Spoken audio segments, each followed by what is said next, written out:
ITBP physical test कैसे होता है? तो आईटीबीपी में चाहे ड्राइवर का एग्ज़ाम हो, चाहे कोई भी एग्ज़ाम हो, ठीक है? उसका जो फिजिकल कैसे होता है वो उसके बारे में आपको मैं जानकारी देने लगा हूँ।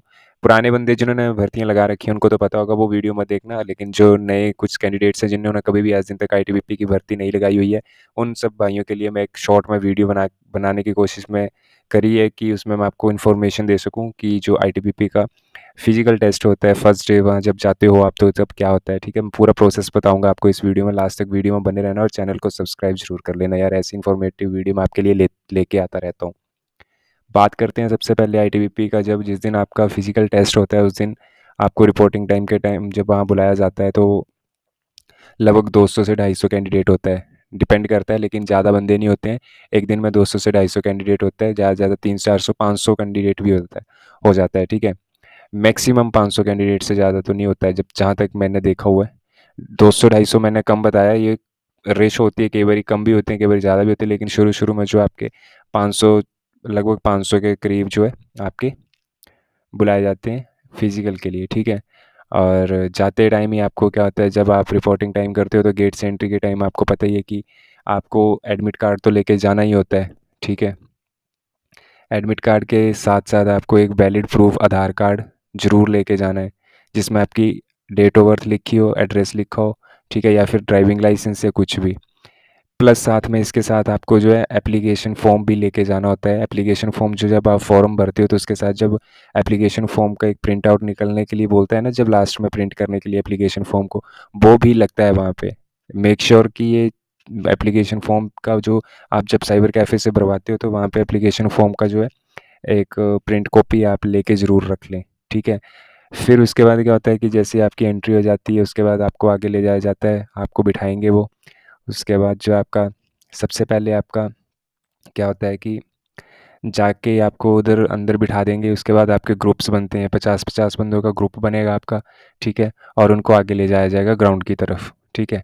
ग्राउंड की तरफ लेके जाया जाएगा, वहाँ पे आपका जो है सबसे पहले आपकी पैरों में जो है चिप डाली जाएगी, ठीक है? आपका बायोमेट्रिक वगैरह होगा, एडमिट कार्ड वगैरह चेक होगा, चेस्ट नंबर मिलेगा। उसके बाद आपकी जो है पैरों में चिप डाल दी जाएगी, ठीक है? रनिंग जो होती है आपकी 7:30 मिनट्स में आपकी रनिंग होती है, जो कि आपको 7 मिनट 30 सेकंड के अंदर-अंदर ही पूरी करनी होती है। ग्राउंड के चक्कर जो हैं वो भी आपको खुद गिनने होते हैं, ठीक है? और टाइमिंग जो है आपकी खुद वो चिप से कंप्यूटराइज़्ड लिस्ट आ जाती है, और उसके बाद जो है आपको वहाँ पे रनिंग के बाद जहाँ बिठा के, मतलब आप रनिंग कर लिए, उसके बाद सभी इकट्ठे हो जाते हैं वहाँ पे, ठीक है? तो सबसे शुरू से प्रोसेस बताता हूँ। जब आपको चिप लग जाती है उसके बाद आपको जब रनिंग के लिए बुलाया जाता है तो ग्रुप बनते हैं 50 बंदों का। वहाँ पे किसी को कोई ये नहीं होता है कि आगे दौड़ना है, पीछे दौड़ना है। आपको जब ये चिप लग जाती है तो वहाँ पे एक मैट होता है, उस मैट पे जब तक आपका पाँव नहीं पड़ता तब तक आपकी टाइमिंग शुरू नहीं होती है। सबसे बड़ी बात, ठीक है? ये चिप का मतलब ये होता है, कंप्यूटराइज़्ड आपकी जो है टाइमिंग नोट होती है वहाँ पे। जब तक आपका मैट पे पैर नहीं आया तब तक आपकी जो है रनिंग स्टार्ट नहीं होती। जैसे ही आपका रनिंग स्टार्ट करके जो है आप बेशक चाहे पीछे दौड़ो, सबको दौड़ने दो, उसके बाद पीछे दौड़ो, कोई दिक्कत नहीं होती है। आपका जैसे ही पैर मैट पे आ गया उसके बाद आपका टाइम शुरू हो जाता है। 7 मिनट 30 सेकंड से ऊपर अगर आपका 1 सेकंड भी हो गया तो आपको डिस्क्वालीफाई कर दिया जाता है, ठीक है? ये बात को ध्यान में रखना, चिप का सिस्टम ये है, 1 सेकंड भी फालतू हो गया तो आपको डिस्क्वालीफाई कर दिया जाता है। उसके बाद जो है आपका रनिंग हो जाती है, रनिंग के बाद सारे बंदे जो है 4 चक्कर लगा के बैठ जाते हैं। अच्छा, कुछ लोग ये होता है कि कुछ लोगों को क्या होता है कि कई लोग अपने राउंड ही भूल जाते हैं, वो 4 की जगह 5 चक्कर भी लगा देते हैं। तो वहाँ पे भी क्या होता है, उस केस में कई सारे केसेस ऐसे भी हो जाते हैं कि कभी मतलब बीच में कोई ऐसा लड़का होता है वो बीच में भूल जाता है जैसे अपना, तो उसकी टाइमिंग देखी जाती है कि उसने 4 चक्कर कितने टाइम में मारे हैं। अगर उसने क्वालिफाइंग टाइम में मारे हैं तो ठीक है, अगर नहीं तो फिर उसको डिस्क्वालीफाई कर दिया जाता है। इन केस उसने अगर 3 ही चक्कर मारे हैं तो उसको तो डिस्क्वालीफाई करेंगे, नो अनदर चांस। वो ये नहीं बोल सकता कि मेरे को जो है टाइम पता नहीं चला कि मैंने कितने मारे थे, चक्कर मेरे को भूल गया था या कुछ हो गया था, ठीक है? चक्कर आपको 4 ही मारने हैं। अच्छा, उसके बाद क्या होता है कि जैसे ही आपको बिठा दिया जाता है तो आपका जो है कंप्यूटराइज़्ड एक लिस्ट आती है और लिस्ट में नाम होता है डिस्क्वालिफ़ाइड कैंडिडेट्स का, ठीक है? जैसे डिस्क्वालिफ़ाइड कैंडिडेट्स का नाम लिया जाएगा, उनको अलग कर दिया जाएगा और उनको घर भेज दिया जाएगा। उस टाइम पे तुरंत साइन करवा के उनको घर भेज दिया जाएगा। तुरंत तो नहीं भेजते हैं, टाइम तो लगता ही है, लेकिन ये है कि उसको घर भेज देते हैं। उसके बाद क्या होता है कि जो क्वालिफ़ाइड कैंडिडेट होते हैं उनको लेके जाया जाता है वहाँ पे आपका हाई जंप के लिए, ठीक है? हाई जंप जो आपका होता है 3.5 फीट का होता है हाई जंप, ठीक है? 3.5 फीट का आपका हाई जंप होगा। 1600 मीटर की रनिंग मैंने आपको बताया 7.5 मिनट में करनी होती है। और सब इंस्पेक्टर का अलग है। सब इंस्पेक्टर का 100 मीटर का स्प्रिंट भी है 16 सेकंड में, ठीक है, प्लस 1600 मीटर इनकी 7.5 में। बस इनका यही फिजिकल है सब इंस्पेक्टर टेलीकम्युनिकेशन का। हेड कांस्टेबल और टेलीकम्युनिकेशन और कांस्टेबल जीडी वगैरह ट्रेड्समैन ड्राइवर का सेम ही है जो यहाँ पे मैं बता रहा हूँ। रेस होगी आपकी 1600 मीटर की, ठीक है, इसमें स्प्रिंट नहीं होता है। 11 फीट का लॉन्ग जंप होता है, 3 चांस उसमें मिलते हैं आपको, ठीक है। 3.5 फीट का जो आपका हाई जंप होता है उसमें भी 3 चांस मिलते हैं आपको। तो रनिंग के बाद क्या होता है आपका हाई जंप होगा, ठीक है, ईजी होता है हाई जंप, कोई ज़्यादा टफ नहीं होता है। और जिनके लिए जिन्होंने प्रैक्टिस करी होती है उनके लिए ईजी होता है। लॉन्ग जंप में थोड़ा सा हो जाता है, लेकिन लॉन्ग जंप भी 11 फुट कुछ ज़्यादा नहीं होता है, स्टेट गवर्नमेंट से ज़्यादा हार्ड नहीं होता है। स्टेट गवर्नमेंट में तो बहुत ज़्यादा लिया जाता है जो भी पुलिस की वैकेंसी निकलती है, ठीक है। उसके बाद आपका लॉन्ग जंप हो गया, हाई जंप होगा, उसके बाद लॉन्ग जंप होगा।